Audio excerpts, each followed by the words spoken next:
I'd like to tell you all a tale of Thomas. Okay, so once upon a time there was this engine, and this engine's name was Thomas. One day he was sitting in that place where the choo-choo trains sit, and then all of a sudden some fat faggot with a top hat said, "Thomas, you must go take some stuff to some place." And then Thomas was like, "Okay," and then the fat dude was like, "Well, okay, thanks, bye." And so Thomas went off to the place.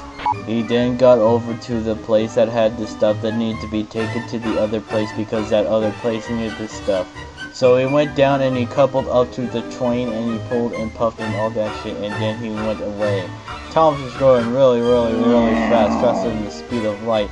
Then the trucks were like, oh, let's bump this noob off the rails, and all the other trucks were like, KK, lol. Suddenly, Thomas saw a big pile of stuff in front of him, and he was like, oh no, and then he tried to stop, but he couldn't because the trucks were pushing on him, and then he felled it off the rails. Later, some engine was pulling that queer train that had queer things called cranes, and then the engine pulling the queer train was like, lol, you is full of gay sauce. And then the fat dude was like, What the fuck is up with all the noise out here?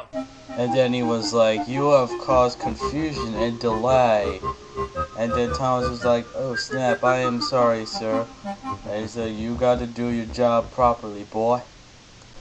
Then Thomas was putting it back on the tracks, and then he went to the place that the stuff needed to be at.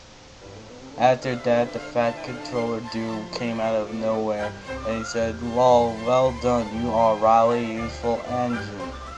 And Thomas was like, happy. And they all live happily ever after. The end.